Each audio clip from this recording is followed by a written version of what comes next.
나의 모습 보네 상한 나의 맘 보시네 주 나의 눈물 안에 홀로 울던 맘 아시네 주 나의 모습 보네 주 나의 모습 보네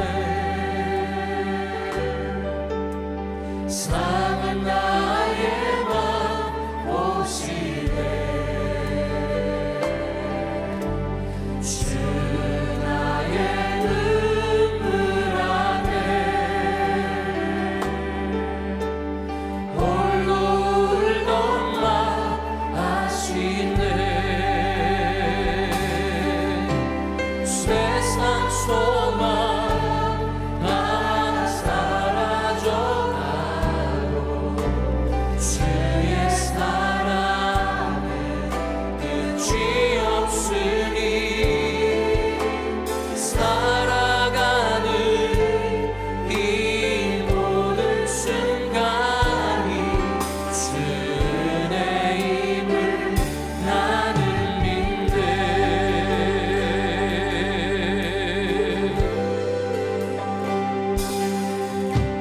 주 사랑 내게 있네 그 사랑이 날 채우네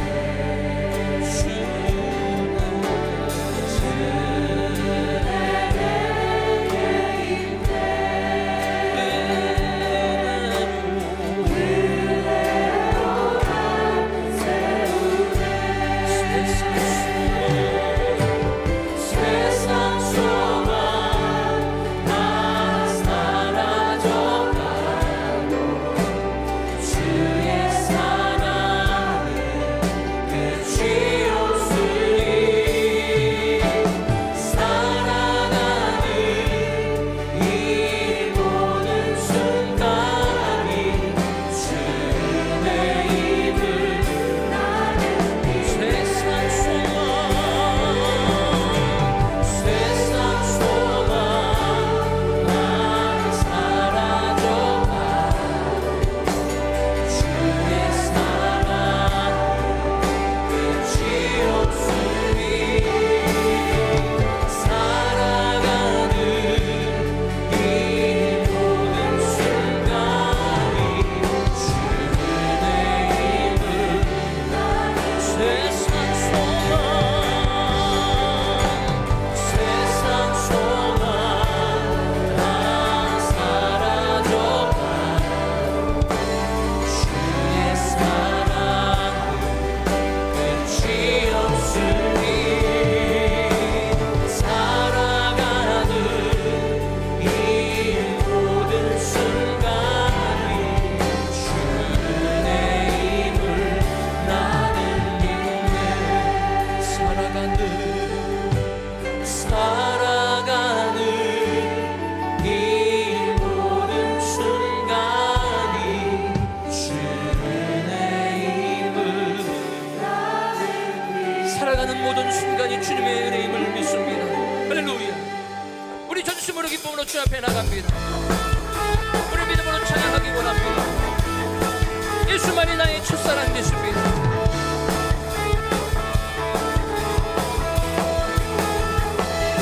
예수 나의 첫사랑 되시네 그 첫사랑 지존자 되신 그리스도의 주 찬양하리 보좌 앞에 나의 삶 향기로운 제사로 주께 드려지기 원하네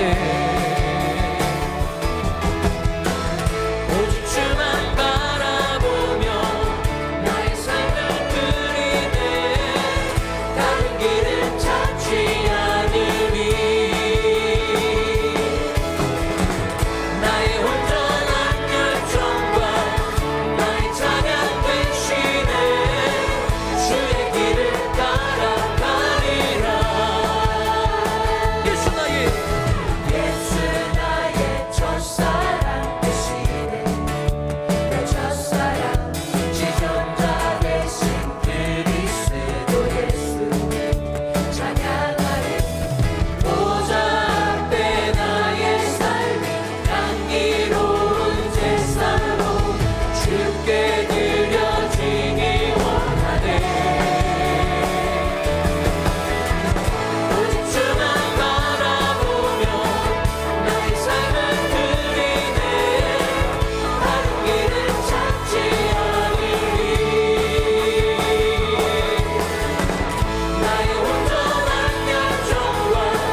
나와 있는 분들과 반갑게 인사하겠습니다. 참 잘 오셨습니다. 말씀으로 은혜 받겠습니다.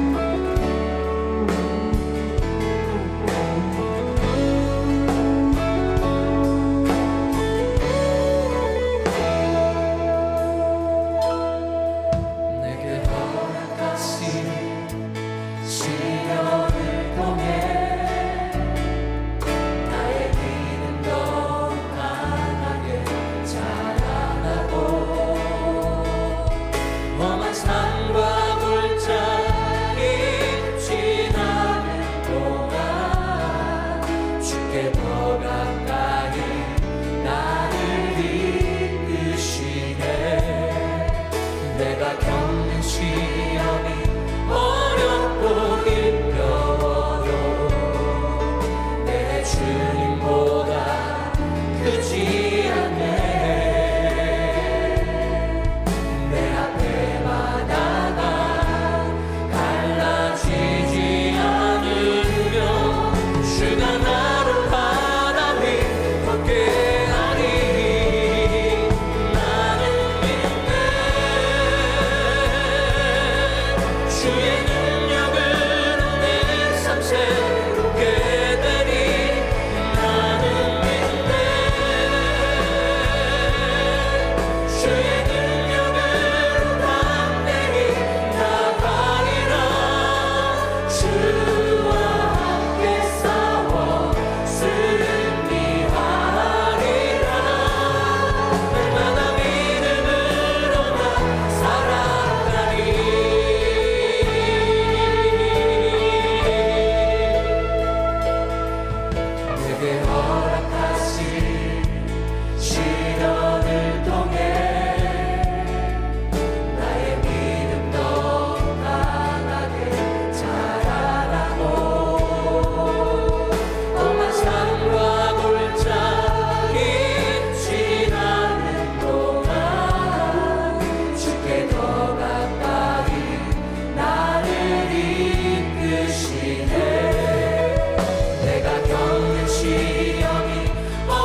하나님 앞에 함께 기도합니다.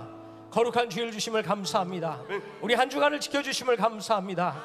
하나님, 이 거룩한 예배에 나왔사오니 주님 은혜 허락하여 주시옵소서. 우리의 죄 허물을 용서하시고 예수의 십자가로 다시 든든히 서는 시간 되게 하여 주옵소서. 우리 한경 담임 목사님 이 시간 EM과 또 중고등부 우리 자녀들 말씀으로 또 함께 하실 때 하나님 기름 부어주시고 우리 그 예배 가운데 은혜 주셔서 우리 자녀들 EM이 참으로 믿음 안에 서서 나아갈 수 있도록 은혜 위에 은혜를 더하여 주시옵소서. 또 오늘 이 자리에 우리 고성주 목사님 세우셨사오니 하나님 말씀과 성령으로 기름 부어주시고 우리에게 필요한 말씀 허락하여 주옵소서. 말씀 속에 주의 음성 듣게 하시고 또 아버지 하나님의 기도 가운데 응답받는 거룩한 시간 되게 하여 주옵소서. 오늘 저녁부터 있을 GTD 184기를 주님 은혜 가운데 지켜주시고 아버지 하나님 캔디대 한 사람 한 사람 주님 만나고 그 사랑 안에 거듭나고 올 수 있도록 역사하여 주옵소서. 김광신 목사님과 선교사님들 붙들어 주시고 은혜로 함께 하셔서 세계 선교 마무리하는 거룩한 사역을 동역하도록 축복하여 주옵소서. 하나님 우리의 기도에 응답하옵소서. 우리 주여 부르짖고 기도합니다. 주여 주여 주여.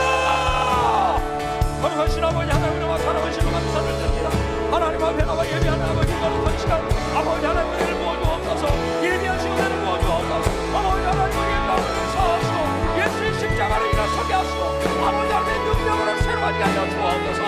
주여 아버지 예배가 주님 만나게 원하며 아버지 한 사람도 그냥 나가지 않기를 바랍니다.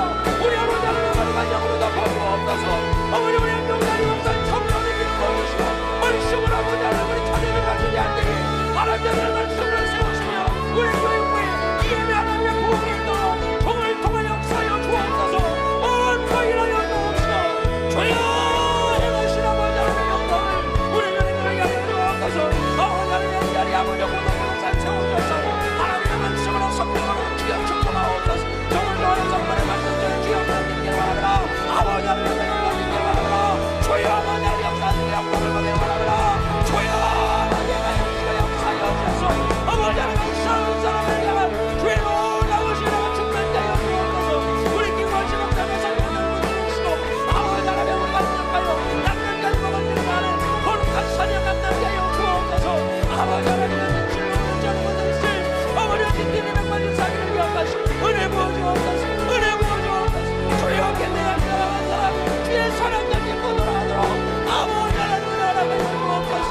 이 예배 가운데 임재하시고 주님 영광 받아 주옵소서. 예수님의 이름으로 기도하옵나이다. 아멘. 사도신경으로 신앙 고백합니다. 전능하사 천지를 만드신 하나님 아버지를 내가 믿사오며 그 외아들 우리 주 예수 그리스도를 믿사오니 이는 성령으로 잉태하사 동정녀 마리아에게 나시고 본디오 빌라도에게 고난을 받으사 십자가에 못 박혀 죽으시고 장사한 지 사흘 만에 죽은 자 가운데서 다시 살아나시며 하늘에 오르사 전능하신 하나님 우편에 앉아 계시다가 저희로서 산자와 죽은 자를 심판하러 오시리라.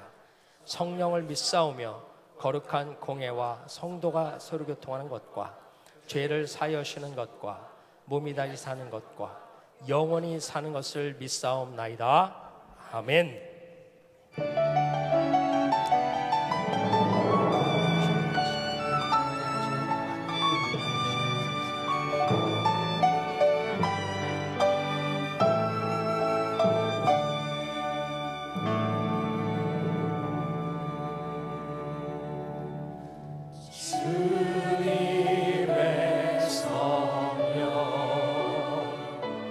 지금 이곳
영원한 생명이시며 부활의 생명이 되시고 나는 부활이여 영원한 생명이라 나를 믿는 자는 죽어도 살겠고 영생을 얻으리라 말씀하신 예수님, 우리의 죄를 사하기 위해 십자가에서 죽으실 뿐만 아니라 부활하신 주님을 찬양합니다. 성경으로 돌아가자는 교회의 표어를 통해 살아있는 말씀, 또 능력의 말씀, 영원한 말씀으로 충만하여 축복받는 모델 성도가 되기를 열망하며 말씀과 기도에 전심전력하는 이때 뮤지컬 이터널 라이프 더 킹덤 오브 가드의 공연을 허락하시고 또 교회와 지역사회의 문화사역으로 복음을 전하고 성공적으로 마칠 수 있도록 인도하신 하나님께 감사와 영광을 올려드립니다. 또 담임 목사님이신 한 목사님께서 쿠바 신학교 강의를 무사히 마치시고 건강하게 돌아오게 하심을 진심으로 감사드립니다. 지난 한 주간도 저희들을 눈동자같이 지켜주시고 오늘 주일을 맞이하여 거룩한 성전에 나와 기쁜 마음으로 예배를 드릴 수 있도록 허락해 주시니 감사합니다. 우리는 연약하고 부족하여서 주님의 은혜를 깨닫지 못할 때가 너무나 많이 있음을 고백합니다. 이 시간 하나님의 말씀만을 의지하고도 회복할 수 있는 은총을 주시고 영의 눈을 뜨게 하시고 또 귀를 열어 주시어서 주님의 음성을 듣게 하시어 매 순간 주님의 말씀에 순종하는 삶을 살 수 있도록 인도하여 주시옵소서. 하나님께서 우리로 하여금 그리스도 예수의 반석 위에 세워주심으로 인하여 세상의 환난의 바람에 불어와도 무너지지 않는 믿음의 역사를 주시옵소서. 핏값으로 세우신 몸된 제단에 은혜를 주시어서 날마다 성장 발전하여 모두가 심령이 부흥되는 놀라운 역사가 우리 교회를 통해서 일어나게 하여 주시옵소서. 복음 전파의 사명을 감당하는 교회가 되게 하시고 마지막 때의 구원의 방주가 되게 해 주시옵소서. 오늘부터 시작되는 GTD 184개를 통해 많은 성도님들이 은혜 받는 시간이 되게 하시고 인도하시는 한 목사님이 함께 하시어서 강건함으로 인도하실 수 있도록 기름 부어 주시옵소서. 지저스라의 여름 수련회를 축복하시고 후원과 봉사로 더욱 은혜의 시간이 되도록 인도하여 주시옵소서. 이세들이 여름방학을 맞이하여 준비하는 유스 오케스트라 콘서트와 VBS 여름 성경학과와 이 GTD 14개를 통해 더욱 영적으로 승리하고 성장하는 시간이 되게 하여 주시옵소서. 6월과 7월에 많은 선교지에 복음 전하러 나가기 위해 준비하고 있습니다. 많은 열매 맺는 사역이 될 수 있도록 주님 함께 하시옵소서. 원로 목사님이신 김광신 목사님, 주님의 사역이 이루어질 때까지 건강을 허락하게 하시고 대를 이어 교회의 많은 사역과 이 땅의 마지막 남은 미전도 종족 선교 사역을 감당하시는 담임 목사님이신 한경 목사님 기름 부어 주시고 목사님을 성령의 권능으로 충만케 하여 주시옵소서. 성령께서 능력의 장중에 붙들어 주시며 엘리야에게 주셨던 영역을 7배나 더하여 주시옵소서. 다니엘 세우신 고성전 목사님의 입술을 주장하여 주시고 하나님의 말씀을 대언하실 때 능력이 있게 하시며 우리의 심령이 그 말씀을 청정하여 마음이 움직이고 새 힘을 얻을 수 있게 하시옵소서. 예배를 도와 신령한 노래로 주님께 찬양드리는 3부의 성가대와 함께 하시며 미디어 팀과 주차 봉사팀과 모든 예배를 위해 봉사하시는 성님들에게 성령으로 함께하여 주시옵소서. 이 시간 예배의 시종을 주님께 부탁드리며 지금 이 시간에도 살아계셔서 역사하시는 예수님의 이름을 받들어 기도드렸사옵나이다. 아멘.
네, 우리 오늘 하나님 말씀 한번 같이 보도록 하겠습니다.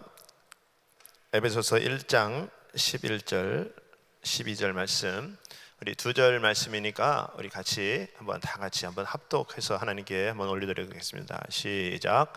모든 일을 그 마음의 원대로 역사하시는 자의 뜻을 따라 우리가 예정을 입어 그 안에서 기업이 되었으니 이는 그리스도 안에서 전부터 바라던 우리로 그의 영광의 찬송이 되게 하려 하심이라. 아멘.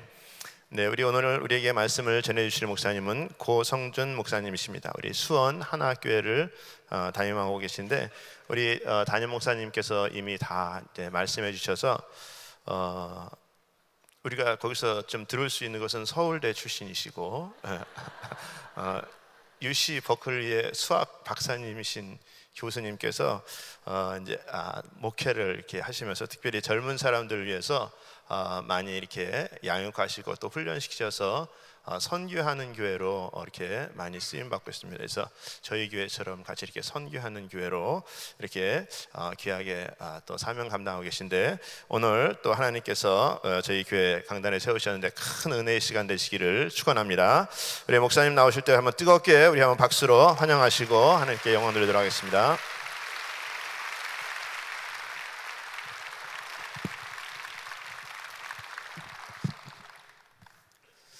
예, 만나뵙게서 반갑습니다. 고성준 목사입니다.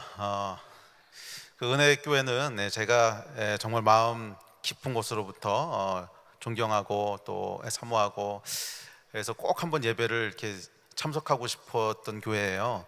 그런데 저도 목회를 하다 보니까 주일은 거의 이렇게 비우게 되지 않더라고요. 그래서 미국에 올 기회가 있어도 뭐 주중에 왔다가 이제 주말 되면은 돌아가고, 그래서 뭐 참석할 수 있는 기회가 없더라고요. 그래서 아쉬웠는데 이번에도 한 목사님께서 이렇게 말씀 전하라고 부르셔서 전 처음으로 참석하는데 이렇게 말씀을 전하게 됐습니다. 여러분 다시 한번 만나 뵙게 반갑고, 또 여러분들을 통해서 하나님이 행하신 그 놀라운 세계 선교의 역사, 그것에 대해서 저는 이제 후배 목사로서 굉장히 감사드리고, 또 앞서서 행하신 분들이 있어서 얼마나 큰 격려가 되고 힘이 되는 줄 몰라요. 한 교회가 선교에 헌신하면 이런 역사가 일어날 수 있구나 하는 것들을 이렇게 보여주셔서 이렇게 할 수 있는 거구나 하는 가능성들을 보여주셔서 참 너무 감사하고 또 감격이 되고 그렇습니다. 오늘 함께 나누고 싶은 말씀은 데스티니라고 하는 제목의 말씀입니다. 데스티니라고 하는 영어 단어가 있는데 이 단어는 한국말로 잘 번역이 안 돼요. 그래서 오늘 이제 주보에는 운명이라고 번역돼 있긴 한데 뭐 그것이 이제 그나마 제일 비슷한 단어긴 하지요. 그런데 운명이라고 하는 말은 왠지 조금 이렇게 좀 부정적이고 소극적인 의미가 있지요. 그거 네 팔자야 그냥 그렇게 살아, 뭐 이런 좀 이제 부정적인 의미가 있는데, 이건 뭐 어쩔 수 없는 것 같아요. 한국은 불교하고 유교 문화권에서 쭉쭉 있어 왔기 때문에 언어 자체도 불교적이고 유교적인 의미들이 이렇게 담게 되지요. 그래서 이 데스티니라고 하는 영어 단어의 정확한 번역 해당하는 한국말은 없는 것 같아요. 제가 아무리 찾아봐도 없었고, 또 중국 단어도 없더라고요. 중국에서 설교할 때 제가 잘 아는 이제 중국 분들한테 이런 의미 좀 찾아봐라 그랬더니 그런 단어 없다고. 그래서 이건 중국에도 없고. 근데 영어는 이제 기독교 문화권에서 형성된 언어이기 때문에 거기에 해당하는 단어가 있는데, 이 데스티니라고 하는 단어의 뜻은 뭐냐면 하나님의 계획이란 뜻입니다. 데스티니는 하나님의 계획이란 뜻이에요. 그래서 오늘 본문 말씀에 보시면 예정하신 뜻이 있다고 나오죠. 하나님이 우리를 향해서 예정하신 계획이 있다는 거예요. 영어로 보면 predestined plan이 있다고 말하고 있는데, 저와 여러분을 향해서 하나님이 가지고 계신 계획이 있다는 거예요. 하나님께서 저와 여러분을 창조하실 때 그냥 우연히 만드시지 않으셨습니다. 너는 만드는데 모르겠다, 그냥 내가 지치다 만들어서 무슨 그냥 대충 살다 와, 뭐 이런 사람은 없다는 거예요.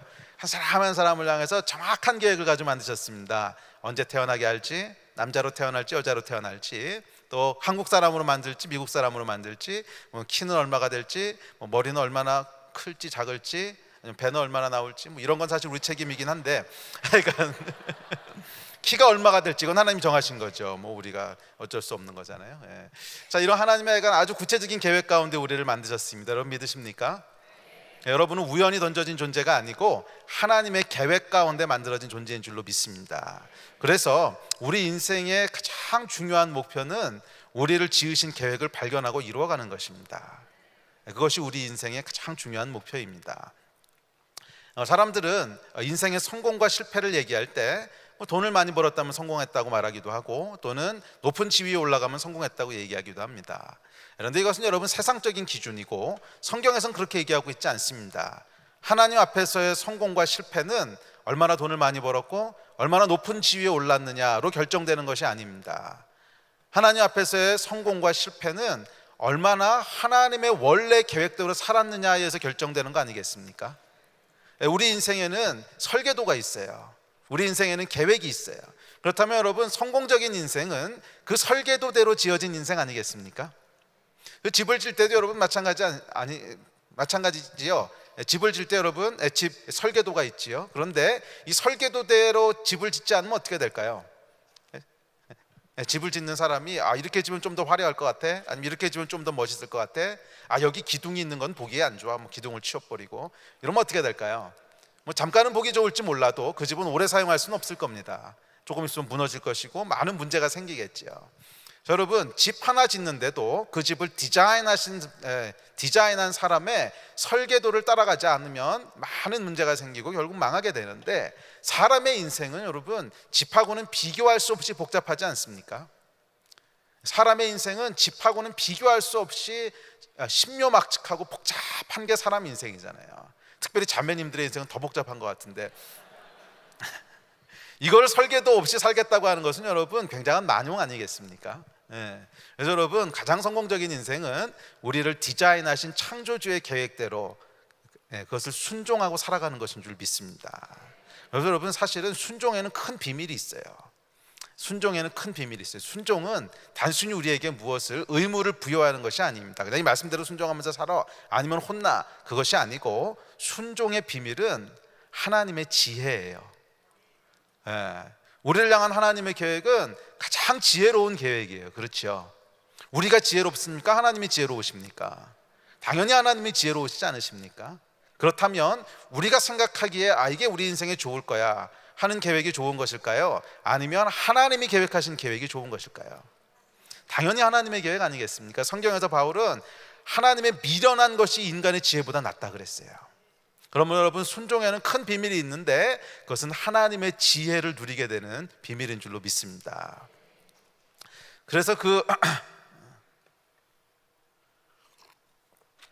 사람들은 흔히 생각하기를 우리 인생을 하얀 도화지 위에다가 화려한 그림을 그리는 걸로 생각을 해요.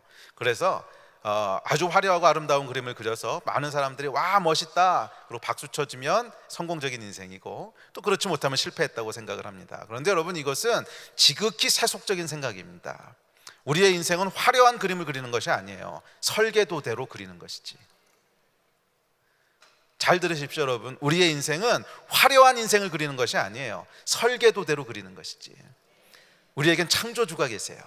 그래서 창조주가 우리 인생을 디자인하신 대로 살아갈 때 그 안에 가장 큰 지혜와 복이 있는 줄로 믿습니다. 그게 인생의 성공인 줄로 믿습니다. 이제 그것이 데스티니인데, 이 데스티니의 첫 번째 특징은 하나님께서 그 안에 행복과 불행의 DNA를 집어넣으셨어요. 그게 무슨 얘기냐면 사람은요 자기를 디자인하신 그 창조주의 계획에 들어가서 그 계획대로 살아가면 행복해요. 돈을 좀 못 벌어도 행복하고 사람들이 인정해 주지 않아도 행복하고 행복해요.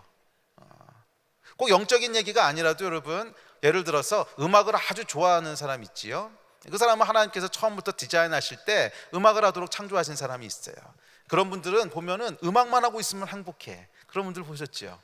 음악만 하고 있으면 행복해. 저희 교회에도 그 찬양 인도하는 친구가 그런 과인데 이 친구는 음악만 하고 있으면은요 시간 가는 줄 몰라요. 그래서 돈을 못 벌어도 행복하고 사람들이 뭐라 그래도 뭐래도 행복해. 왜 그럴까요? 하나님이 그렇게 만드신 거예요. 그 음악뿐만이 아니라 여러분을 지으신 코드가 있어요. 여러분을 디자인하신 계획이 있어요. 그것이 무엇이든지 간에 제가 단언할 수 있는 것은 여러분이 그것을 발견하고 그 길에 들어가 있으면, 순종하고 있으면 행복해진다는 거예요. 다 행복해지시기를 주의 이름으로 축복합니다. 그러나 반대로 우리를 지으신 그 계획에서 데스티니에서 멀어져 있으면 뭘 해도 2% 부족해요. 뭘 해도 부족하다고 느껴요. 돈을 많이 벌어도 부족하다고 느끼고, 성공해도 이게 아닌데 싶고, 허무하다고 느끼고. 하나님이 그렇게 만드셨어요. 왜냐하면 우리가 창조주가 계시고, 창조주가 우리 인생을 디자인하신 게 있는데, 그 디자인에서 벗어나 있으면 우리는 왜 존재하는 거야? 그러니까 허무해지는 거지요. 저는 대학교 1학년 때 이제 거듭나는 경험을 했습니다. 제가 간증을 잠깐 나눌게요. 저희 집은 이제 예수 믿는 집안이었어요. 제가 이제 조모태 신앙인데, 저는 제 할머니 때부터 이렇게 이어져오는 조모태. 예. 뼈대 있는 집안입니다. 예. 그런데 그냥 신앙생활만 하다가, 교회만 왔다 갔다 하다가 대학교 1학년 때 거듭나게 됐습니다. 저는 대학 가기 전까지는 그냥 좋은 대학만 가면 행복한 줄 알았어요. 뭐 제 나이 또래 사람이 다 그렇게 자랐지만, 뭐 저보다 젊은 사람들도 마찬가지긴 하대요. 근데 부모님들도 그렇고, 뭐 주변에서도 그렇고, 좋은 대학 가라, 좋은 대학 가라, 뭐 좋은 대학 가면 행복할 거고 어쩌고 계속 그 얘기만 듣고 자라서 정말 그런 줄 알았어요. 그래서 중고등학교 때는 그냥 공부만 했습니다. 뭐 특별한 기억이 없어요. 그래서 감사하게도 뭐 서울대학을 들어갔습니다. 들어갔는데 들어가니까 행복하더라고요. 행복하고, 와 정말 그래, 이래서 공부하라 그런 거구나. 너무 행복하고, 세상이 다 내 거 같고. 근데 약발이요 여러분, 딱 6개월 가더라고. 딱 6개월 가더라고. 일단은 중간고사 보니까 행복하지 않고, 근데 그거보다 더 중요한 것은 그래서 중고등학교 때까지 눌려 있었으니까, 전 대학만 가면 내가 하고 싶은 걸 다 하면서 놀아야지. 그래서 실컷 놀기 시작했습니다. 뭐 하고 싶은 거 다 하면서 놀았어요. 그런데 이 노는 거에도 여러분, 한계 효용 체감의 법칙이라는 게 있는 거 아세요? 이게 만족도가 계속 떨어져. 그래서 처음에는 요만큼 놀면 됐는데, 그 다음엔 똑같이 놀아가지고선 안 돼요. 그거보다 한 2배쯤 놀아야 똑같은 만족이 와요. 이걸 이제 한계 효용 체감의 법칙이라고 하죠. 제가 노는 것에도 이 법칙이 적용되더라고. 그래서 놀다가 한 6개월 1년 지나니까요, 이제 바닥이 났는데, 뭐 그 당시엔 마약을 구할 수도 없고 한국에서, 그러니까 그런 거 못 해봤고 더 이상 할 게 없는데 이 만족이 없는 거예요. 그러면서 제 안에 어떤 깨달음이 왔냐면, 뭐 깨달음이라기보다는 혼란이 왔나면, 가만히 있어보자. 내가 지난 한 짧게는 3, 4년, 길게는 한 10년 정도를 이것만 있으면 행복할 거야, 그러고 추구해왔던 것이 막상 이루어졌는데, 그리고 그래서 나는 지금 내가 가장 행복할 거라고 생각했던 그 순간에 서 있는데, 그 행복의 약발이 6개월 가는 거라면, 그럼 앞으로 또 내가 뭘 해서 성취한들, 또 무엇을 이룬들, 그것은 나에게 무슨 만족을 줄까? 아주 깊은 허무에 들어가게 됐습니다. 가만히 있어, 이렇게 계속 사는 것과 밥 몇 공기 더 먹고 죽나, 그냥 죽나, 무슨 차이가 있을까? 정말 자살을 심각하게 고려할 정도로 아주 깊은 허무에. 그런데 그때 이제 선배 한 명이 저에게 복음을 전했고, 이제 거듭나게 됐어요. 저는 정말 뜨겁게 거듭났어요. 제가 한 3개월에서 6개월 울고 다녔어요. 계속 버스만 타도 울고, 하늘을 봐도 울고, 나에게 창조주가 계시다고 하는 것이 얼마나 놀라운 건지, 예수께서 나를 구원하셨다고 하는 것이 얼마나 감사한 건지. 그러고 제가 그때 비로소 알게 됐어요. 나는 그냥 허무하라고 이 땅에 보내진 존재가 아니라 하나님의 계획이 있으시구나, 나를 디자인하신 분이 계시구나. 참 놀라운 건 여러분, 그게 30년 전 얘기거든요. 그런데 지난 30년 동안에 제가 그때 느꼈던 허무는 한 번도 느껴본 적이 없어요. 물론 뭐 인생 사는 게 어려울 때 있어요. 뭐 인생이 항상 장밋빛이 아니잖아요. 살다 보면 속상할 때도 있고, 마음대로 안 되는 것도 있고, 아플 때도 있고, 뭐 그렇죠. 그럼에도 불구하고 우리 삶의 깊은 허무, 그건 느껴본 적이 없어요. 데스티니에는 여러분 비밀이 있습니다. 데스티니에서 멀어져 있으면 뭘 해도 허무해요. 이 가운데 아마 그게 무슨 말인지 아시는 분들 계실 거예요. 뭘 해도 허무해요. 뭘 해도 내가 뭐 하고 있나 싶어요. 그러나 하나님이 계획하신 데스티니 안에 들어서면, 그게 뭐 크고 놀라운 일 아니라도 괜찮아요. 하나님이 우리를 두신 곳, 하나님이 나에게 하라고 하신 것, 그 자리에 서 있으면요, 사람들이 알아주지 않아도 충만함이 있고, 뭐 별로 거기서 드러나는 게 없어도 행복하고, 그게 여러분 비밀입니다. 이 복을 누리신 여러분 되시기를 주의 이름으로 축복합니다. 그래서 여러분, 순종에는 비밀이 있는데, 그 순종은요, 우리를 행복하게 만드는 거예요. 물론 우리 뭐 신앙생활에 보면 헌신도 있고 열정도 있고 뭐 다 좋습니다. 다 필요해요. 그렇지만 하나님은 여러분이 행복하기를 원하시는 분이세요. 우리가 뭐 헌신을 하고 또 뭐 열정과 헌신과 순교와 다 좋은데, 열정, 헌신, 순교가 여러분 좋아서 해야 되는 거지. 안 그래요? 나는 너무 헌신하기 싫은데 이거 안 하면 야단 맞을 것 같아. 이거 하나님 기뻐하시는 거 아니잖아요. 예. 정말 내가 너무 하나님께 드리고 싶고 정말 내가 너무 하나님을 섬기고 싶고 이게 너무 기쁘고 그게 하나님이 주시는 열정과 헌신이잖아. 맞아요. 하나님께서는 우리가 행복하기를 원하세요. 그리고 행복의 비밀은요, 사실은 데스티니에 있어요. 순종에 있어요. 이 복을 누리신 여러분 되시기를 주의 이름으로 축복합니다. 둘째 데스티니의 특징은 데스티니는 여러분이 생각하는 것보다 항상 크다는 거예요. 왜냐하면 하나님은 우리 아버지시기 때문에 그래요. 여러분, 모든 부모는 자녀들에 대한 비현실적인 기대가 있습니다. 그래서 이제 나중에 자녀들이 뭐 시험 들기도 하고 뭐 상처가 되기도 하고 그러는데 어떤 부모도 난 우리 자녀 모르겠어, 너는 그냥 대충 살아, 이런 부모 한 번도 본 적이 없어요. 부모는 항상 내 자녀가 최고의 인생을 살았으면 좋겠고 가장 놀라운 삶을 살았으면 좋겠고 그 기대가 있지요. 왜? 사랑하니까. 우리 하나님은 우리 아버지세요. 만약 아버지께서 우리를 향한 작은 기대가 있다, 아니면 기대가 없다, 아니 너는 만들 때 내가 너무 지치다가 만들어가지고 모르겠다, 그냥 길게만 살아라, 이런 우리 아버지가 아니야. 그분은 만약 우리를 향해서 나는 너를 향한 기대 없어, 그러면 그분은 우리 아버지가 아니세요. 우리 하늘 아버지는 우리를 사랑하시는 분이시고 하나님의 큰 기대는 그분의 사랑에 비례하는 거 아니겠습니까? 제가 어렸을 때 태어났을 때요, 머리가 굉장히 컸어요. 왜 웃으세요? 뭐 지금도 크지요. 지금도 큰데 그때는 얼마나 컸냐 하면 보통 사람들은 이렇게 몸에 머리가 달려 있는데 저는 머리에 몸이 달려 있었어요. 이렇게. 감이 오시지요? 그래서 이 머리가 너무 컸는데 하루는 저희 아버님 친구가 아들을 낳다니까 집에 놀러 오신 거예요. 그래서 아들을 보겠다고 오셨는데 보고 이제 충격을 받으신 거죠. 그래서 한참을 들여다보시다가 이제 조심스럽게 말씀을 하셨어요. 병원 가봐야 되지 않겠냐? 그랬다 우리 아버님이랑 절교하셨다는 거 아니에요. 우리 아버님이 무슨 소리를 하는 거냐고, 넌 눈이 뼈냐고, 이렇게 예쁘고 완전한 애를 보고 무슨 병원 얘기하고 있냐고, 가라고 그래 쫓아내셨어요. 모든 부모의 눈에는 자기 자녀가 가장 특별해 보이고 가장 아름다워 보입니다. 근데 요즘은 가끔 그러세요. 아버님이 옛날 사진 보시면서 야, 이건 정상은 아니다 뭐 이러시긴 하시는데 지금은 사람 된 거예요. 정말 그때는 이게 그 외계인 사진 보면 이렇게 머리 있고 몸 달려 있는 거 있죠. 정말 그랬어요. 근데 뭔 얘기하다 이 얘기를 했지? 아까 1부 2부 설교할 때는 그 뒷예배가 있으니까 마음이 급해서 이런 얘기가 잘 안 나왔는데 여러분들에게는 복이 있습니다. 제가 좀 여유가 있어서. 그래야 그러니까 모든 부모는 자녀들을 향한 특별한 계획을 가지고 있습니다. 큰 기대를 가지고 있습니다.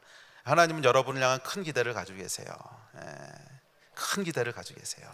그래서 성경에 보면 많은 하나님의 사람들이 처음으로 하나님을 만나서 자기 부르심을 깨달을 때 첫 번째 보이는 공통적인 반응이 있습니다. 그건 황당해하는 거예요. 예를 들면 모세가 떨기나무 사이에서 하나님을 만나죠. 나이 80 됐을 때 처음으로 자기의 데스티니가 뭔지를 깨닫습니다. 근데 데스티니의 내용이 뭐였냐면 넌 바로에게 가서 내 백성을 자유케 하라는 거예요. 이게 남의 일이니까 별로 감각이 없으신 것 같은데 이거를 오늘날로 풀어 설명하면 이런 겁니다. 모세는 40년 동안 장인의 양을 쳤습니다. 무명의 사람이었어요. 장인의 양 쳤다고 하는 것은 오늘날로 얘기하면 자기 비즈니스가 아니었다는 거예요. 그냥 운도 좀 없고 또 일도 잘 안 풀리고 뭐 그러다 보니까 그냥 장인에게 얹혀 살면서 장인이 하고 있는 조그만 구멍가게 그냥 같이 도우면서 평생 살았다는 거예요. 그냥 그런 사람이지요. 그런데 바로가 누굽니까? 그 당시에 가장 큰 권력자. 그러니까 오늘날로 얘기하면은 뭐 시진핑, 뭐 트럼프 뭐 이런 사람이거든. 그러니까 오늘날로 풀어 얘기하면 이런 거예요. 어느 날 하나님이 나타나셔서 너는 시진핑에게 가서 조선족들을 몽땅 데리고 나오겠다고 해라. 이거하고 똑같은 얘기거든요. 이건 이제 감이 오시죠. 이거하고 똑같은 얘기예요. 사실은 그것보다도 더 황당한 얘기예요. 지금 조선족 숫자보다 그 당시 유대인 숫자가 더 많았으니까 이거보다 더 좀 황당한 얘기인데 또 조선족은 뭐 거기 간 지 100여 년밖에 안 됐지만 400년 거기 있었던 사람들이고, 그러니까 훨씬 더 황당한 얘기죠. 예. 그런데 이 모세의 데스티니가 황당한 거였다는 거예요. 예, 그래서 여러분, 처음으로 모세가 이제 하나님을 만나서 이 하나님과 악유하는 출애굽기 2장, 3장, 4장 보면 한 두세 장에 걸쳐서 하나님하고 싸웁니다. 보낼 만한 사람을 보내줘서, 보낼 만한 사람을 보내줘서. 자기하고 갭이 너무 크다는 거예요. 모세만 그런 게 아니고 다른 사람 이야기도 대부분 비슷합니다. 뭐 이 기드온 얘기도 비슷하고요, 그다음 이사야 얘기도 비슷하고 예레미야도 비슷하고 거의 비슷해요. 왜 그럴까요? 하나님은 우리를 향한 큰 계획을 가지고 계시기 때문에 그래요. 제가 예언할 수 있어요. 여러분을 향한 하나님의 계획은 여러분이 무엇을 상상하시든 그것보다 커요.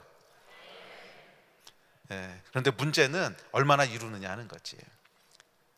모세에게만 큰 계획을 가지고 계시고 여러분에게는 작은 계획 갖고, 이게 아니라는 거예요.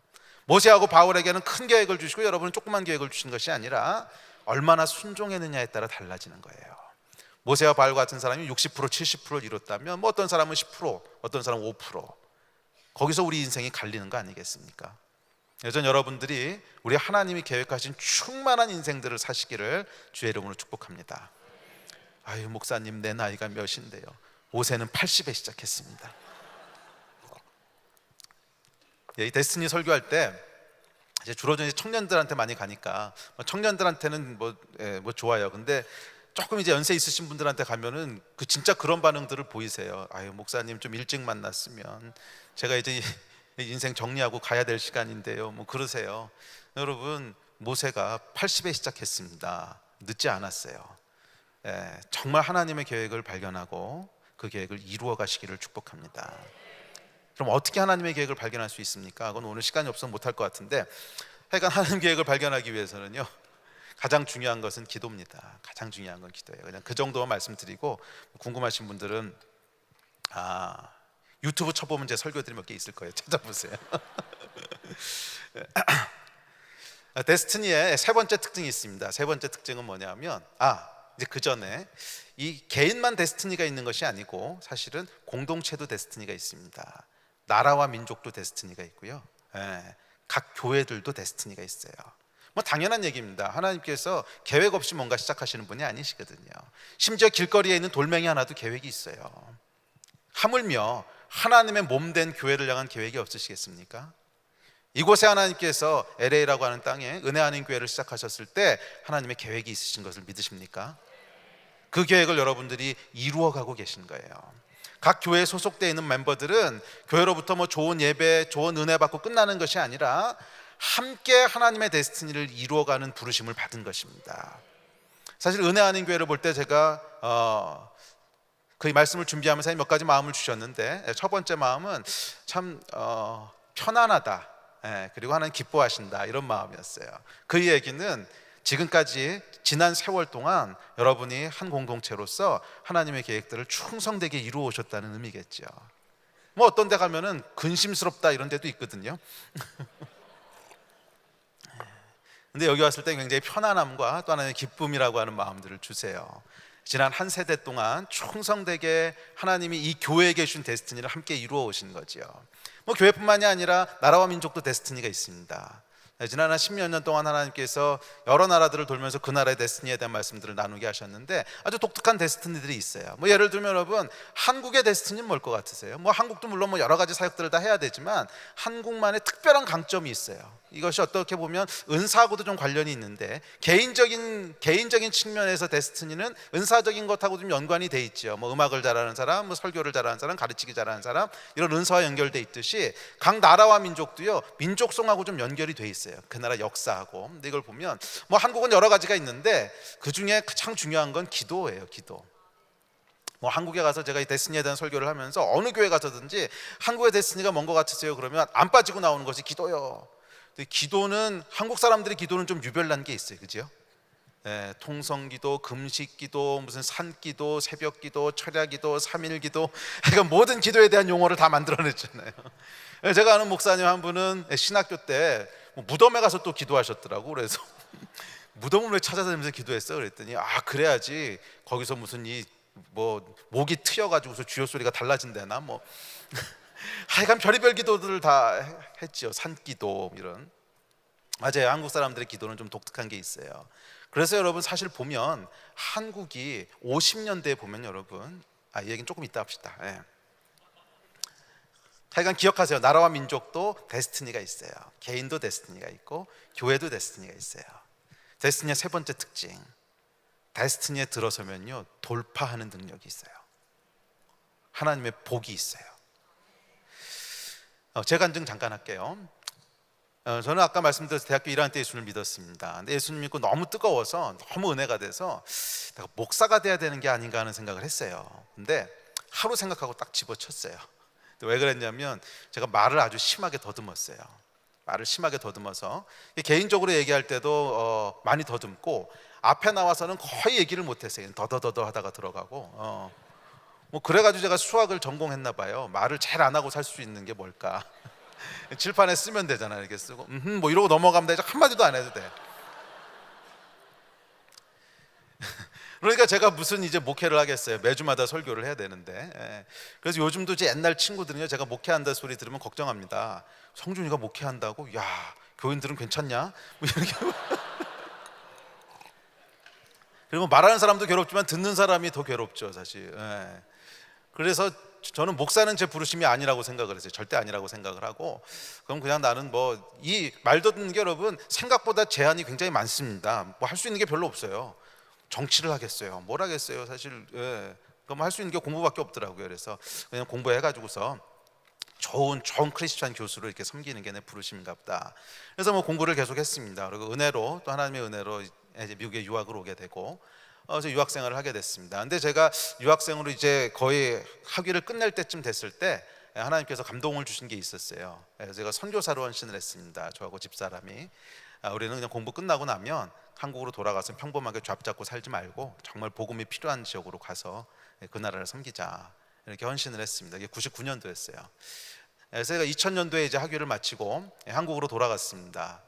원래 제가 이제 미국에서 공부할 때 한국 정부에서 장학금을 받은 게 있었어요. 국비학생으로 공부를 했는데 그 이제 끝나고 나면 반드시 돌아가서 3년 동안 일을 해줘야 되는 의무 조항이 있어요. 아니면 돈을 물어내든지. 근데 뭐 돈은 없으니까 이제 일을 해줘야죠.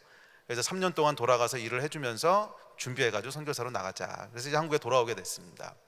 2000년 7월에 돌아왔는데 돌아오면서 그 교회를 이제 정해야 되는데 제가 미국에서부터 아주 친하게 정말 친형처럼 따르던 목사님 한 분이 계셨는데 그분이 그때 마침 제가 귀국하기 3개월 전에 한 3, 4개월 전에 그 수원에다 개척을 하신 거예요. 대학생들하고 청년들을 데리고 개척을 하신 거예요. 그래서 저는 뭐 고민할 것도 없었어요. 워낙 가까운 분이어서 그냥 당연히 거기 가서 도와드리다가 3년 있으면 파송받아서 나가야겠다. 그리고 들어왔습니다. 들어왔는데 하나님은 전혀 다른 계획을 가지고 계셨어요. 이 목사님이 개인적으로 어려운 사정이 생기셔서 제가 귀국하자마자 사임을 하시고 미국으로 돌아가 버리신 거예요. 그러니까 저는 그 교회에 아무도 아는 사람도 없고 뭐 제가 세운 교회도 아니고 뭐 개척한 지 6개월도 안 된 교회고, 그러니까 목사님 없어지시니까 뭐 교인도 한 절반 정도는 어디 흩어서 없어지고, 그러니까 그냥 이제 문을 닫아야 되는 형편인 거죠. 그런데 그때 같이 이제 개척했던 집사님 한 두세 가정이 저를 찾아오셔서는 그 당시에 집사였는데 집사님 3년은 한국에 계셔야 되죠. 그래서 예. 그러면 선교사나 목사나 비슷한 건데 3년만 맡아주시면 안 됩니까? 저는 뭐 신학을 한 것도 아니고 뭐 설교해 본 적도 없고 뭐 설교하는 곳하고 앞에 서지도 못하는데, 그래서 속으로 웃으면서 이건 내 부르심이 아니다. 그래서 흘려보냈는데 근데 이제 도전하시면서 그래서 기도 한번 해보시라고. 근데 그 당시가 제 그 영적인 좀 시즌이 이렇게 기도를 막 하나님 가르치실 때였어요. 그래서 기도해보겠다고, 알겠다고. 그래서 기도원에 올라갔습니다. 기도원에 올라가면서 이렇게 기도했어요. 하나님, 이건 아무리 생각해도 제 부르심이 아닌데 혹시라도 하나님이 이런 계획을 가지고 계신 거면 확실하게 말씀해 주십시오. 대충 감동이 있다 뭐 이런 걸로 안 됩니다. 누구도 부인할 수 없는 초자연적인 목소리로 들리는 음성으로 그렇게 말씀해 주시면 제가 믿고 순종을 하고, 아니면 그냥 원래 계획대로 3년 있다 선교지로 나가겠습니다. 이제 그러면서 제 안에 믿음이 있었어요. 그런 음성은 들릴 리가 없다는.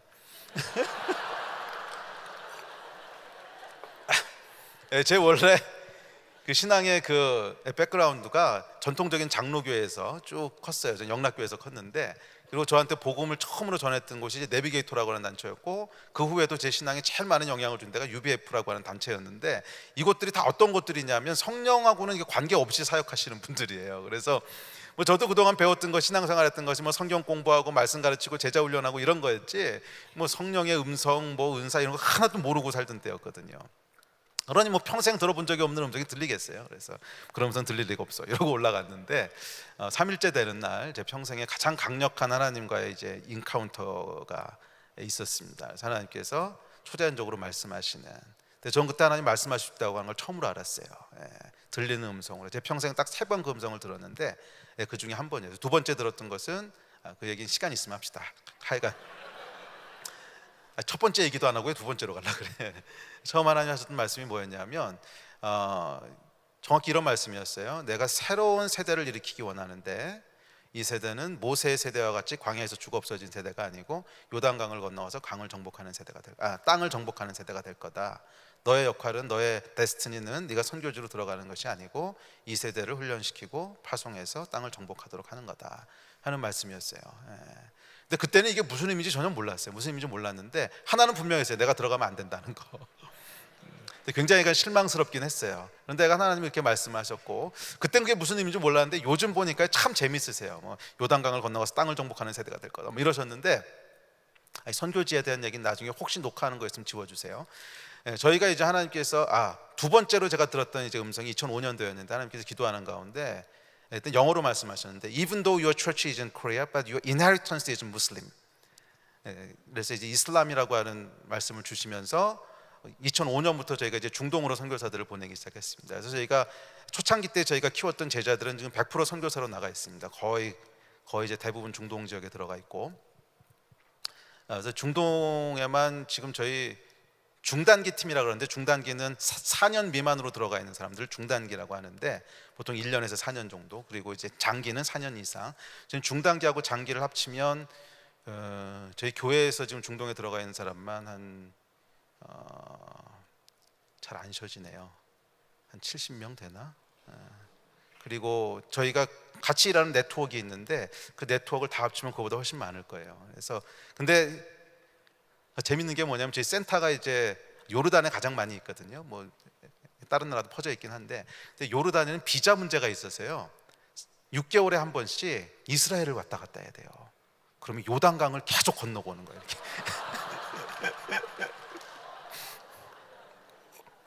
재밌죠? 그래서 저는 그 당시엔 그게 무슨 말인지 몰랐는데 정말 요단강을요 뻔질나게 건너요. 생각해 보세요, 여러분. 한 뭐 40명, 60명 이렇게 되는 사람들이 비자가 보통 3개월에서 6개월이면 한 번 왔다 갔다 해.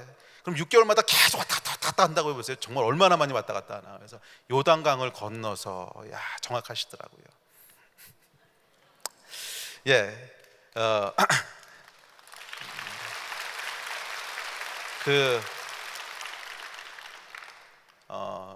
사실 제가 걸어왔던 이 여정들을 이렇게 보면 알고 따라갔던 게 아닌 것 같아요. 그냥 하나님께서 말씀하시면 근데 뭔지 모르고 그냥 가고, 근데 또 하나님 말씀하시면 또 뭔지 모르고 가고, 뭐 그러다 보니까 여기까지 오게 된 것 같아요. 사실 중동에 대해서 말씀하실 때도 그게 뭔지 몰랐어요. 제가 2005년도에 왜 하나님이 중동에 대해서 말씀하시는지, 근데 중동 얘기를 조금 더 하게 되는데, 하여간 왜 중동 말씀을 하시는지, 그리고 저희가 첫 번째 선교사 첫 번째는 아니고 두 번째인가 세 번째 선교사를 들어보낼 때였는데, 이 친구가 원래 티벳으로 들어가도록 돼 있었어요. 중국말도 잘하고, 그래서 뭐 당연히 이제 중국 통해서 티벳으로 들어가나 보다 이러고 있었는데 2006년도였던 것 같아요. 2006년도인가 2007년인가 그때였는데, 친구가 기도하다가 하나님께서 이제 말씀하신 게 있는데 시리아로 들어가라 그러신다는 거예요. 근데 환상을 봤는데 이제 하나님과 함께 이렇게 시리아 상공을 자기가 휙 날아가면서 리바이벌 그러는 환상을 봤다는 거예요. 붕 그러는. 그래서 이상하다고. 근데 기도할 때마다 하나님이 계속 이제 시리아라는 말씀을 하신다고.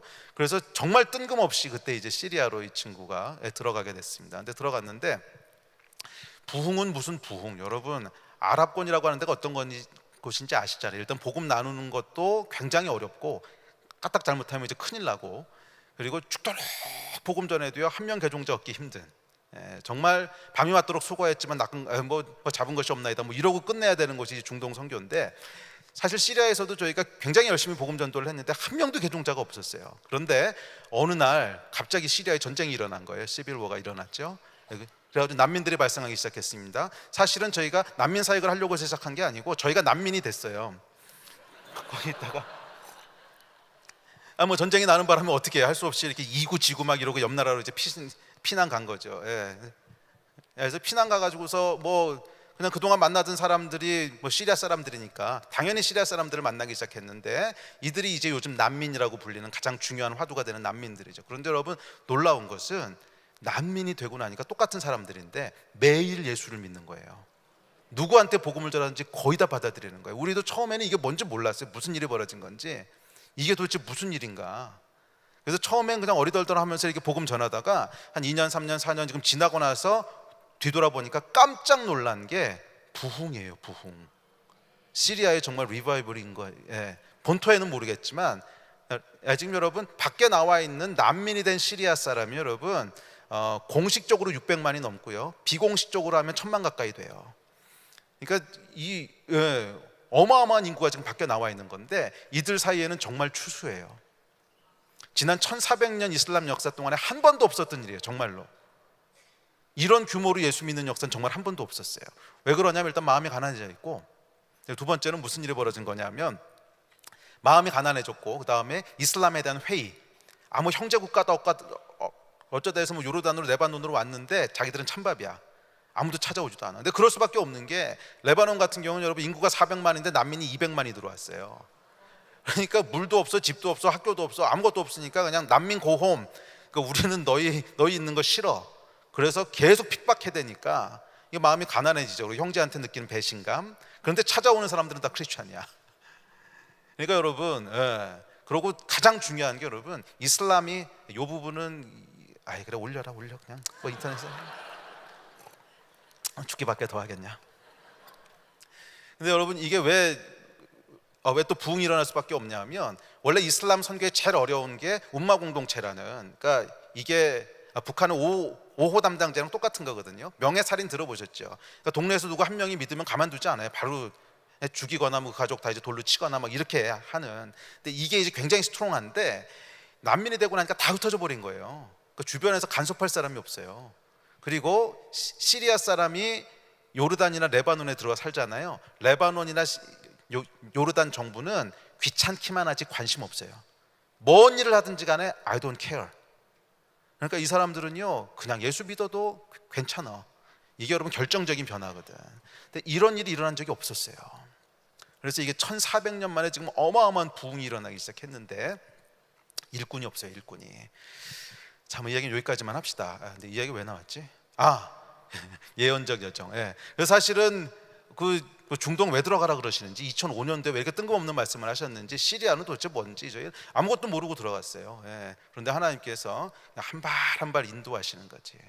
우리 인생에 여러분 사실은 이 데스티니에 대한 얘기를 하면서 기도에 대한 얘기를 같이 안 하는 거는 범죄인데 하여간 기도하셔야 돼요. 하여간 기도하셔야 돼요. 기도하면서 하나님의 인도하심이 있어야 돼요. 한 걸음 한 걸음 인도하시고. 우리는 그거 다 이해할 수 없어요. 무슨 일인지. 근데 정말 하나님이 말씀하실 때는 이렇게 애매모호하게 말씀 안 하세요. 뭐 여러 경로를 통해서 여러 사람을 통해서 명확하게 말씀하시는데 그 말씀에 순종하셔야 돼요. 그래서 한 발 한 발 쫓아가다 보면 생각지도 못했던 일들을 보게 되는 거예요. 뭐 이거 말고도 재밌는 얘기들이 많은데 그럼 다음 기회가 있으면 합시다. 하여간 돌파 얘기하다 말았죠. 돌파. 그래서 제가 약간 그 뜬금없이 약간 목회를 하게 된 거죠. 다시 원래로 돌아옵시다. 뜬금없이 목회를 하게 돼서 기도원에서 내려와서 알았다고 이제 목회하겠다고 그렇게 얘기를 했습니다. 그리고 그 주일부터 이제 설교를 해야 되게 된 거예요. 참 황당하죠. 일주일 만에 생각지도 못했던 목회에다가 설교는 한 번도 해본 적이 없고, 그때 2월 달이었는데 그래서 부랴부랴 뭐 신학교 알아보니까 약간 그 아직 빈자리가 있더라고요. 그래서 3월부터 이제 신학교 등록하고 뭐 전도사 안수 받고 이렇게 하긴 했는데, 하여간 제가 첫 번째 설교할 때 제 공식 명칭이요 담임 집사였어요.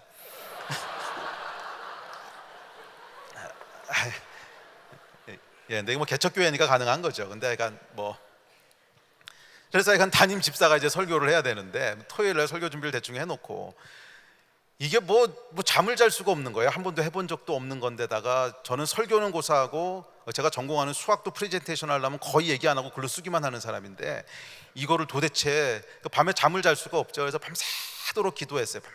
하더라고. 뭐 기도하려고 그래서 한 게 아니고 뭐 기도 안 할 수가 없는 거죠. 그래서 기도하다가 새벽쯤 되니까 화가 나더라고요. 하나님 왜 나만 미워하십니까? 말 잘하는 사람 허구 많은데 왜 나를 붙잡아다 이런 거 시키십니까? 그러다가 이제 아침이 되니까 살려주십시오 주님, 살려주십시오. 그래서 시간이 돼서 이 교회를 갔어요. 그래서 갔는데 참 놀라운 것은 제가 첫 설교하려고 딱 서는 순간부터 말도 듣는 걸 완전히 고치셨어요.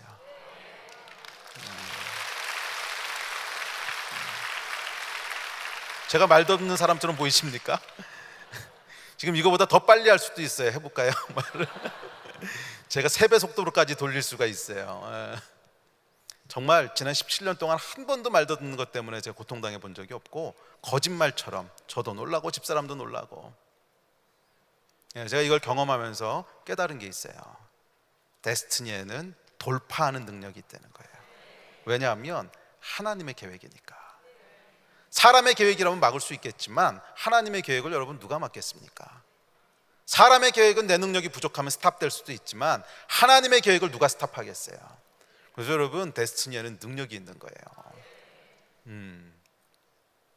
그 성경에 보면 모세 때 출애굽을 하지요. 근데 출애굽을 해서 보니까 뒤에선 바로의 군대가 쫓아오고 앞에는 홍해가 가로막고 있습니다. 그런데 어떻게 됐어요? 하나님이 홍해를 갈라버리셨어요. 여호수아 때 이제 요단강을 건너서 그들의 데스티네이션인 가나안 땅에 들어갔습니다. 갔더니 여리고성이 있어요. 이 성은 여러분 난공불락의 큰 성이었어요. 성벽 위에다가 기생 라합이 집을 짓고 살았어요. 그러니까 성벽이 얼마나 두꺼웠으면 집을 졌겠습니까? 난공불락의 성이었어요. 그런데 이스라엘 백성이 자신의 데스티니로 들어서니까 여리고가 무너졌어요. 제가 여러분 인생을 향해서 예언할 수 있는 게 있어요. 뭐 저는 예언자가 아닙니다. 뭐 예언에 대해서 잘 몰라요. 예언할 수 있는 게 있는데 그건 뭐냐 하면 여러분이 무엇이든지 간에 하나님이 여러분을 향해 가지고 계신 계획, 그 데스티니의 길에 들어서면 홍해가 갈라지고 여리고가 무너질 거라는 거예요. 왜냐하면 하나님의 계획이기 때문에 그래요. 사람의 계획은 막을 수 있지만 하나님의 계획을 누가 막겠습니까? 우리가 데스티니의 길에 들어서는 순간에 우리 앞에 홍해가 있다면 갈라지는 거고 여리고가 있다면 무너지는 거예요. 이것이 여러분 데스티니의 진짜 축복인 줄로 믿습니다. 맞아요. 우리 데스티니는 우리를 뭐 충만하게 하고 행복하게 하고 다 좋아. 그런데 능력이 없다면 그게 무슨 의미가 있겠어요? 뭐 행복하고 싶어도 능력이 있어야 행복하지. 그런데 여러분 하나님의 계획은 단순히 사탕 발린 말이 아니라는 거야. 그것을 지지하시고 그 일을 가능케 하시는 하나님의 능력이 있다는 거예요. 여러분 우리 인생은 우리 힘으로 뚫고 가는 게 아니에요. 하나님이 마련해 놓으신 길 가운데 그 트랙 가운데로 우리가 들어서면 그 다음에 하나님이 뚫고 가시는 거예요. 하나님의 모든 능력이 우리 삶의 능력이 되는 거예요. 이걸 체험하시고 누리신 여러분 되셨으면 좋겠어요. 이 일을 누리신 여러분 되시기를 주의 이름으로 다시 한번 축복합니다.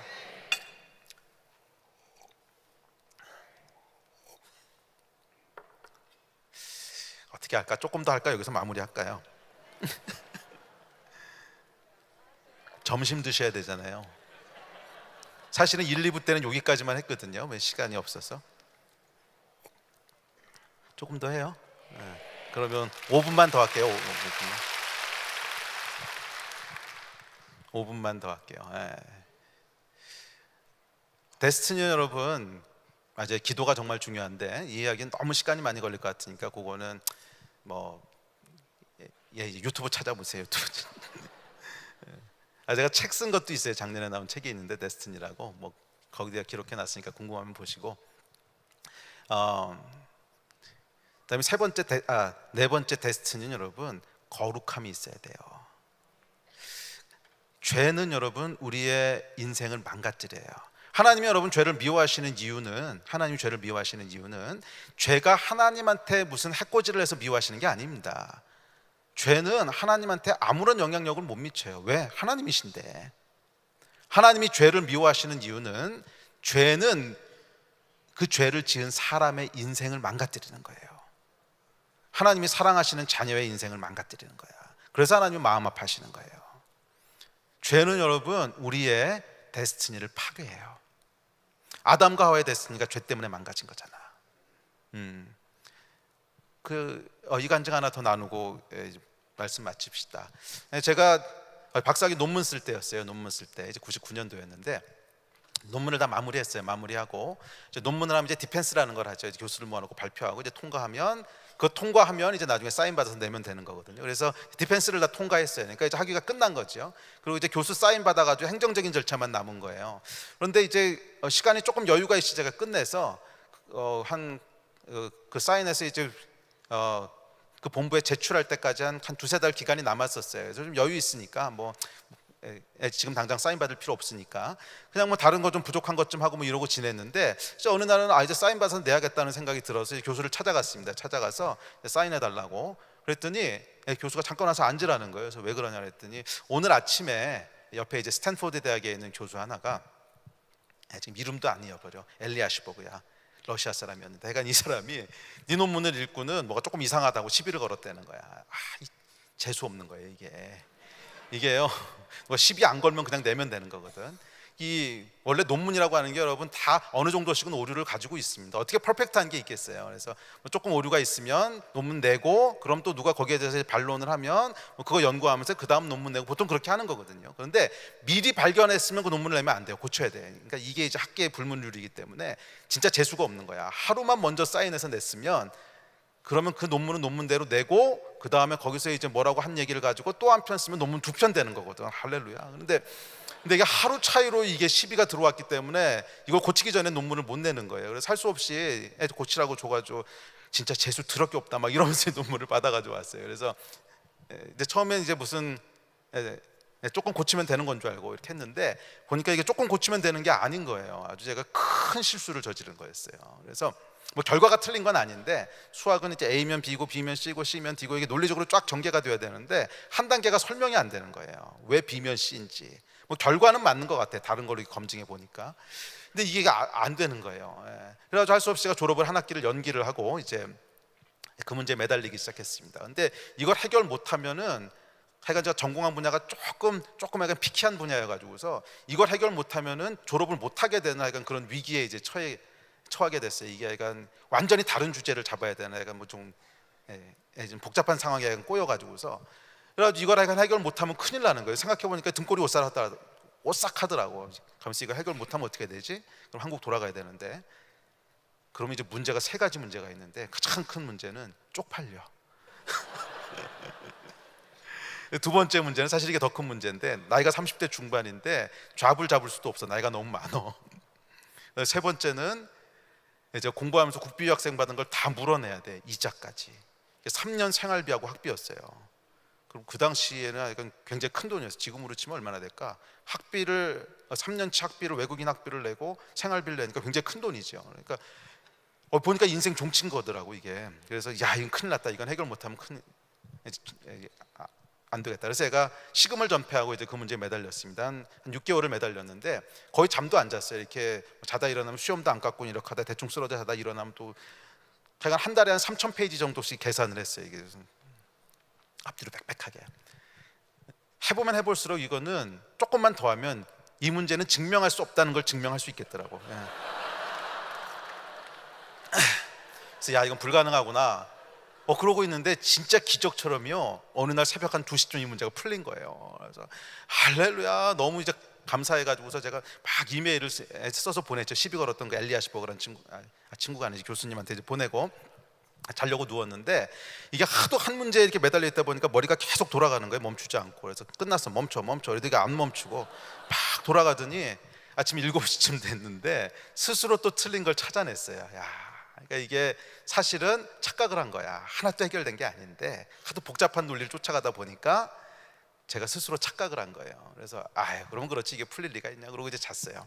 근데 잤는데 오후에 한 2시쯤 일어났는데 그 이메일을 체크하려고 컴퓨터를 켰는데 답장이 온 거예요. 근데 답장 내용이 뭐냐면 Congratulation. 이분도 착각을 하신 거지. 그래 원래 그런 거야. 다 속이는 세상이고 거기. 근데 그 순간에 이제 어떤 마음이 드냐면 그냥 넘어가. 이게 결과가 틀린 거면 문제가 되겠지만 결과는 이제 맞는 거고 중간에 좀 설명이 잘 안 되는 게 있는 건데 그 정도 오류는 보통 다 갖고 있는 거 아니야? 이제 이 생각이 드는 거예요.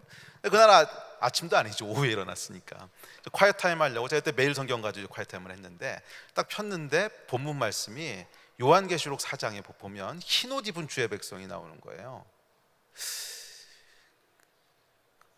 근데 번쩍 생각이 드는 게 가만 있어, 까만 옷도 있고 회색 옷도 있는데 왜 흰 옷일까? 근데 그때 하나님께서 그림 하나를 딱 떠올리시는데 어떤 그림이냐면 하얀색 와이셔츠에 잉크방울 하나가 똑 떨어지는 그림이었어요. 그러고 안에 뭐라 그러시냐면 까만 옷이나 회색 옷에는 대충 이렇게 더러운 게 묻어도 구분이 안 되지만 나는 내 백성이 흰 옷 입은 백성이기를 원한다. 하얀 옷은 눈에 탁 띈다는 거죠. 작은 점 하나도. 그래서 어떻게 해요? 할 수 없이 이제 뭐 그날 콰이어 타임을 하지 말았어야 되는데 위험합니다, 여러분. 말씀은 정말 위험해요. 예. 그래서 할 수 없이 지도교사한테 찾아가서 이제 그 얘기했어요. 이메일 봤냐? 그러니까 봤다고, 잘했다고. 근데 이실직고를 한 거죠. 사실은 뭐 그런 게 아니고 이게 이렇게 돼서 사실은 전혀 풀린 게 아니다. 그랬더니 알았다고 그냥 나가라고. 그래서 나왔어요. 나오는데 이제 다 끝났다는 생각이 든 거예요. 이제 다 끝났다. 이제 더 이상 해볼 게 없다. 짐 싸가지고 한국 간다. 그리고 이제 차를 몰고 오는데 참 놀라운 일이 벌어졌습니다. 차 안에요, 하나님의 임재가 있는 거예요. 정말 임재예요. 차가요, 이렇게 하나님의 임재로 폭발할 것 같아요.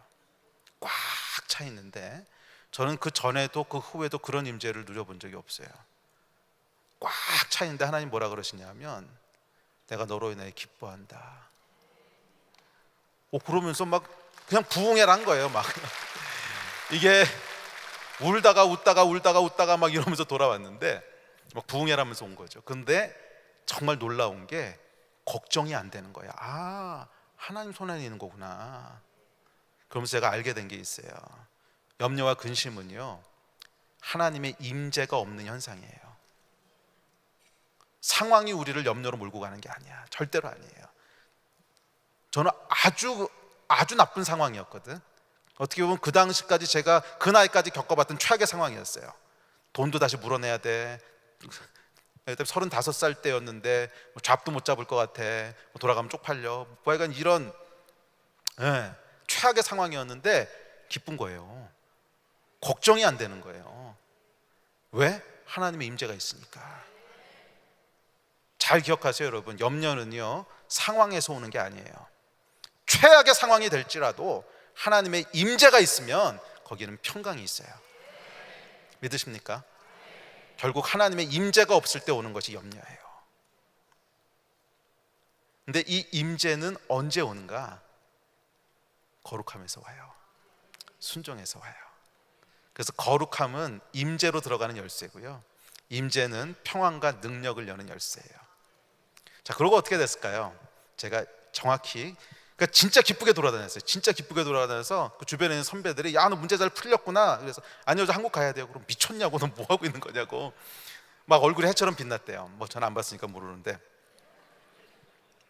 근데 딱 일주일 지나고 나서요, 제가 꿈을 꿨는데 꿈에서 문제를 푸는 거예요.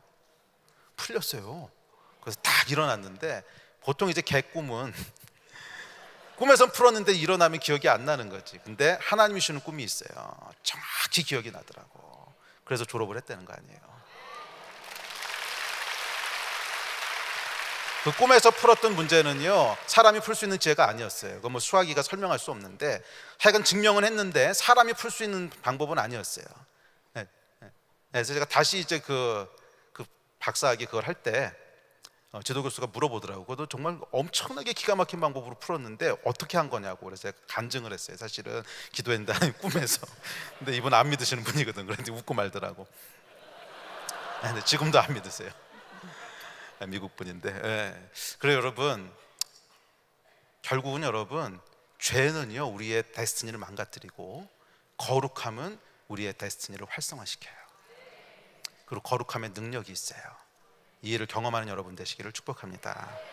말씀을 마무리합시다. 여러분, 이 은혜 한인 교회를 놓고 제가 기도할 때 주셨던 마음이 있어요. 두 가지 마음인데, 하나는 지금까지 너무나 훌륭하게 여러분들의 길을 걸어왔다는 거예요. 두 번째 주시는 마음은 더 큰 것을 꿈꾸라는 거예요. 더 큰 것을 꿈꾸라는 거예요. 우리의 데스티니는 우리 생각보다 항상 크다 그랬거든. 그러니까 이 정도 했으면 됐어가 아니라 하나님께서 여러분을 통해서 지금까지 전혀 경험해보지 못했던 더 큰 차원의 일을 행하시기 원하신다는 거예요. 물론 한 교회로서 여러분들이 엄청난 세계 선교의 역사를 감당해 오셨고 그것이 저희 같은 후배들한테는 얼마나 큰 격려고 도전인지 몰라요. 그런데 그 수준이 아니고 그것을 뛰어넘는 일을 하나님 하실 줄 믿습니다. 꿈꾸기를 멈추지 마세요. 보통 여러분 꿈이 멈추면 우리의 걸음도 거기서 멈추는 거 아십니까? 꿈꾸는 걸 멈추면 우리의 걸음도 거기서 멈춰요. 저는 은혜 한인교회가 지금까지 하나님 앞에서 걸어왔던 이 놀라운, 사실은 아무나 할 수 없는, 사실은 거의 유래를 찾아보기 힘든 그런 놀라운 순종과 놀라운 헌신으로 한 시대를 감당해 오셨다면 지금부터 여러분 더 큰 꿈을 꾸시기를 주의 이름으로 축복합니다. 그래서 정말 한 시대를 하나님의 이름으로 함께 동역하고 새로운 세계 선교의 역사를 이루어내는 그런 교회가 되주시기를 주의 이름으로 부탁하고 축복합니다. 하나님 하실 거예요. 하나님 하실 거예요. 왜냐하면 능력은 하나님께 있기 때문에 그래요. 능력은 사람에게 있는 것이 아니고, 능력은 교회에게 있는 것이 아니고, 능력은요 순종하고 꿈꾸는 사람에게 있어요. 하나님께서 주시는 꿈을 꾸고 그 꿈을 향하여 순종하면 능력은 따라오는 거 아니겠습니까? 여러분 교회가 이 일들을 누리시게 되기를 주의 이름으로 다시 한번 축복합니다. 기도하겠습니다. 하나님 감사합니다. 은혜 하나님 교회를 통해서 지금까지 행하신 놀라운 일들을 찬양합니다. 주님, 그렇지만 지금 주 앞에 간구하옵기는 지금까지 행했던 놀라운 일들이 서론이었을 뿐이었다고 하는 그런 고백들이 나오게 하여 주십시오. 더 크고 놀라운 역사들이 일어나게 하여 주시고, 더 많은 하나님의 능력들이 풀어지게 하여 주시고, 더 많은 세계 선교의 역사들을 감당하는 교회가 되게 하여 주시옵소서. 주님, 이 가운데 데스티니를 발견하고 그 능력과 축복을 누리는 모든 성도님들의 큰 기쁨이 있게 하여 주시고, 특별히 교회가 이 일들을 감당해 나갈 때 은혜 아닌 교회를 이곳에 세우신 하나님의 놀라운 계획들이 하나님 막히지 않고 이루어지는 그 복의 복을 더하여 주시기를 다시 한번 간절히 축복합니다. 주 예수 그리스도 이름으로 감사하며 기도했습니다.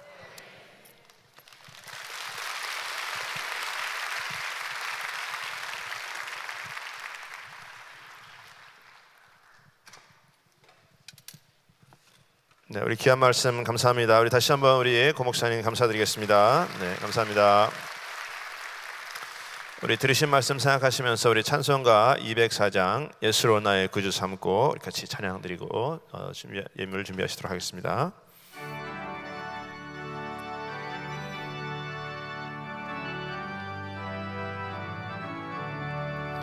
예수로 나의 구주 삼고 성령과 피로 싸워둔 날이 이 세상에서 내 영혼이 하늘의 영광 누리도다. 이것이 나의 간증이요 이것이 나의 찬송일세. 나 사는 동안 그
거룩하시고 전능하신 하나님 아버지, 은혜와 사랑을 감사합니다. 아버지 하나님 말씀 따라 순종하기를 참으로 일주일 저희를 보살펴 주시고 아버지 하나님 말씀에 아버지 하나님 말씀에 순종할 수 있도록 인도하여 주심을 감사합니다. 저희가 하나님 말씀 따라서 살 때 저희가 기도를 하고 그 기도를 또 이루어 주시고 하나님 말씀 참으로 기쁨으로 살 수 있도록 인도하여 주심을 감사합니다. 이 시간 아버지 하나님 참으로 저희가 살 때 아버지 하나님께서 주신 은혜로 인하여 성물을 아버지 하나님 가지고 나왔사오니 그 위에 축복하시고 인도하여 주시옵소서. 감사하고 예수 그리스도 이름으로 기도드렸사옵나이다.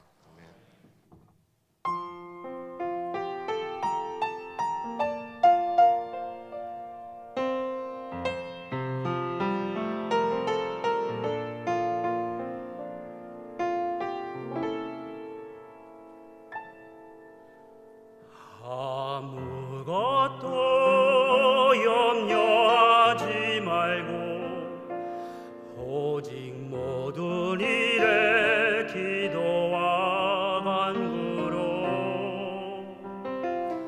너희 구할 것을 감사함으로 하나님께 아뢰라.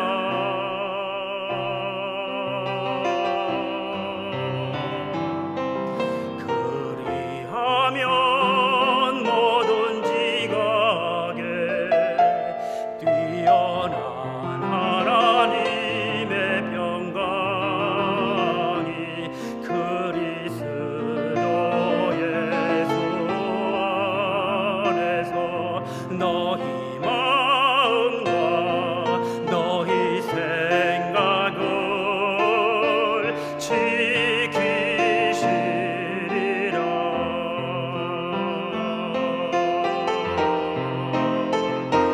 주 안에서 항상 기뻐라. 기뻐라. 주님 함께 하시니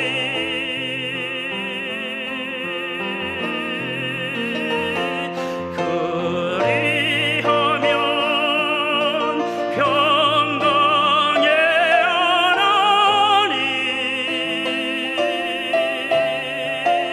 너희 안에 함께 하시리라.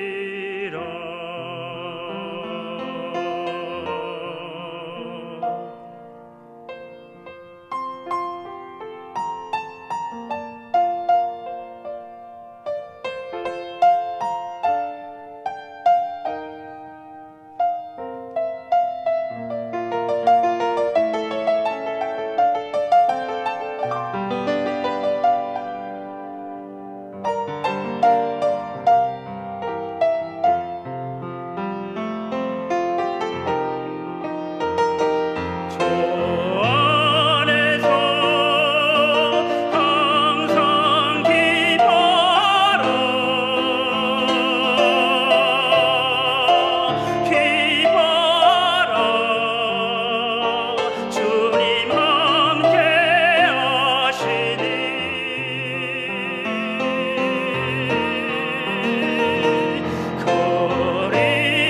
그리하면 평강의 하나님 너희 안에 함께 하시리라.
거룩하신 아버지 하나님 감사합니다. 오늘도 우리 하나님께서 귀한 산부 예배를 통해서 하나님 우리에게 은혜 주시고 하나님의 우리를 향한 계획을 다시 한번 깨달을 수 있도록 인도하여 주시니 감사를 드립니다.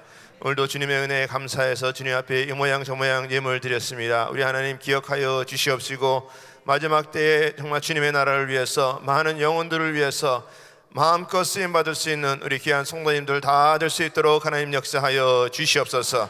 아버지 기업마다 우리 하나님께서 복의 복을 더하여 주시옵시고 손 닿는 곳마다 하나님의 축복하심 있게 하여 주시옵시고 물질의 궁핍함이 없게 하여 주셔서 하나님의 호주머니로 마음껏 쓰임받게 하여 주셔서 하나님 필요한 곳곳에 드려줘도 부족함이 없는 귀한 아버지의 물질 축복받는 귀한 성도님들 다 될 수 있도록 하나님 역사하여 주시옵소서. 특별한 선교하는 교회로 우리 하나님께서 우리 성도님들을 세우셨는데 마음껏 주님의 나라를 위해서 선교할 수 있도록 하나님의 물질의 축복들을 마음껏 쏟아부어 주시옵소서.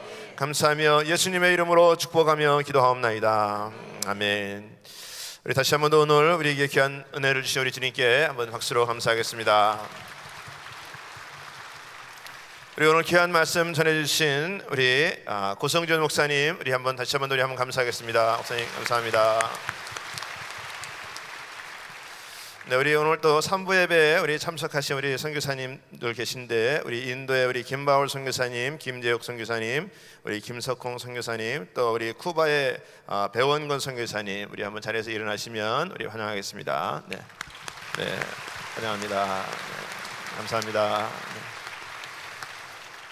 우리 오늘 또 3부 예배에 처음 참석하신 우리 새 가족들이 있는데 우리 한번 자리에서 일어나시면 우리 환영하겠습니다. 네, 환영합니다. 우리 예배 마치시면 새 가족 안내 받으셔서 우리 새 가족실에 가셔서 교제 나누시고 돌아가실 수 있기를 바랍니다. 네, 우리 오늘부터 우리 GTD 184기가 시작됩니다. 그래서 혹시 주위에 아직까지 GTD를 경험하지 않으신 분들은 꼭 여러분들 격려하시고 또 독려하셔서 많이들 올라가셔서 참석하셔서 은혜 꼭 받으실 수 있도록 주위에 TD에게서 모른다 그러면 무조건 올라가실 수 있도록 좀 그렇게 많이들 좀 협조해 주시면 감사하겠습니다. 자, 우리 다시 한번 더 우리 주님께 한번 박수로 영광 돌리시고 우리 한번 자리에서 다 일어나셔서 우리 하나님의 계획에 순종합시다. 우리 서로 한번 옆 사람들 인사 나누도록 하겠습니다. 아멘. 자, 우리 마지막 찬양 우리 주의 약속하신 말씀 위에 우리 찬양 드리시고 우리 고 목사님 나오셔서 우리 축도해 주심으로써 3부 예배 마치도록 하겠습니다.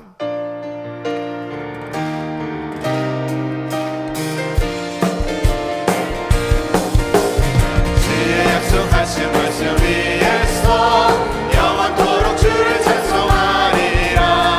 소리 높여 주께 영광 돌리며 약속 믿고 굳게 서리라.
이제는 우리 주 예수 그리스도의 크신 은혜와 또 하나님의 놀라우신 사랑과 성령님의 교통하시고 교제하심이 주의 계획을 발견하고 순종함으로 그 길을 따라가기 원하는 모든 성도님들 머리 위에 또 귀한 교회 위에 이제로부터 영원까지 함께 하시기를 축원하옵나이다.